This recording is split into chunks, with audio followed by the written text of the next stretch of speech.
Hello बच्चों, कैसे हैं आप सभी? मैं आशा करती हूँ सभी लोग स्वस्थ और प्रसन्न होंगे।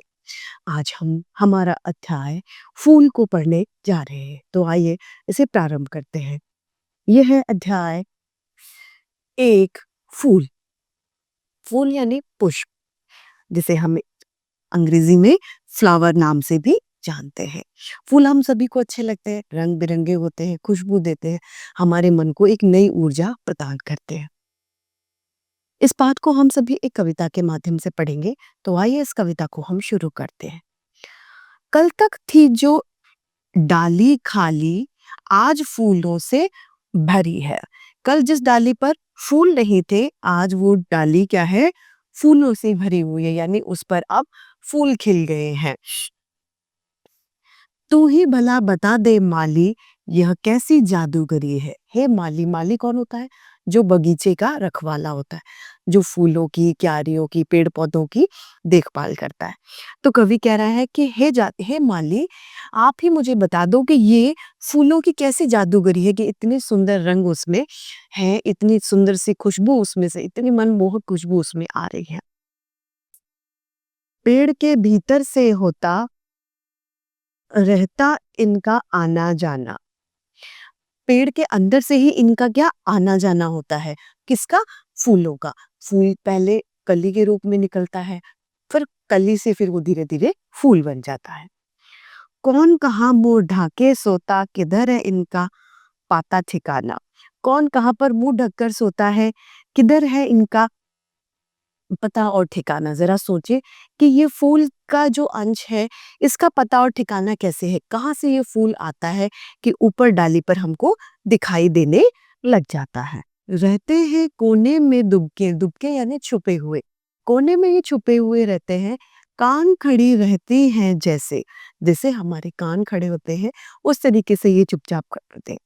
हवा बुलाती चुपके चुपके, इनको हवा धीरे से बुलाती है, उनके सुन लेते हैं कैसे? तुम जरा बताइए कि जब हवा इन्हें बड़े धीरे से बुलाती है, तो ये उस हवा को कैसे सुन लेते हैं? फिर तो सहनी देर न मुमकिन, जल्दी जल्दी मैं मुंह धोकर, सज धज रंग पहन कर अनगिन घर को छोड़ भागते बाहर। फिर फूल क्या करता है? उनको जो देरी है, उनको जो विलंब है, इंतजार है, वो बर्दाश्त नहीं होता है, वो मुमकिन नहीं होता उनके लिए।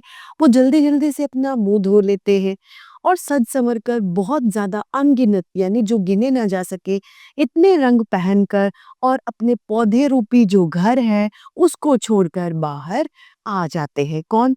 फूल। उनका वह घर कहाँ छिपा है, धरती के ही पास क्या नहीं।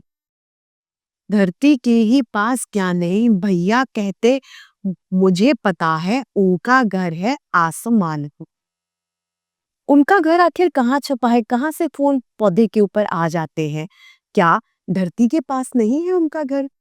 भैया कहते हैं कि मुझे पता है, इसका भाई बताता है कि मुझे पता है, उनका घर आसमान में ही मौजूद है। उस पर ऊदा भूरा काला रहता रंग बिरंगा बादल। उस पे ऊदा यानी बैंगनी रंग का, जिस प्रकार का बैंगन होता है उसी रंग का ऊदा होता है। क्या है? भूरा और काला। रहता उस पर रंग बिरंगा बादल, और बादल उस पर मंडराता रहता है। वही से आता हवा उजाला, किसी चोर दरवाजे से चल। वहीं से क्या होता है? एक हवा का उजाला आता है और चोर दरवाजे के साथ में वो चल देता है। ये पाठ संकलित है। तो आइए इस बात को एक बार फिर से एक साथ दोहरा लेते हैं। कल तक थी जो डाली खाली, आज फूलों से भारी, आज फूलों से भरी है। तो ही भला बता दे माली, यह कैसी जादूगरी है। पेड़ के भीतर से होता रहता इनका आना जाना, कौन कहाँ मुंह ढाके सोता, किधर इनका पता ठिकाना। रहते हैं कोने में दुबके, कान खड़े रहते हो जैसे, हवा बुलाते चुपके चुपके, उनकी सुन लेते हैं कैसे। फिर तो सहनी देर न मुमकिन, जल्दी जल्दी मैं मुंह धोकर, सज धज रंग पहन कर अनगिन घर को छोड़ भागते बाहर। उनका वह घर कहाँ छिपा है, धरती के ही पास क्या नहीं भैया कहते मुझे पता है उनका घर है आसमान ही। उस पर उदा बुरा काला रहता रंग बिरंगा बादल, वहीं से आता हवा उजाला किसी चोर दरवाजे से जब। इसी के साथ ये अध्याय हमारा समाप्त होता है। मैं उम्मीद करती हूँ सभी को ये समझ में आया होगा। आज के लिए इतना ही, फिर मिलते हैं। धन्यवाद।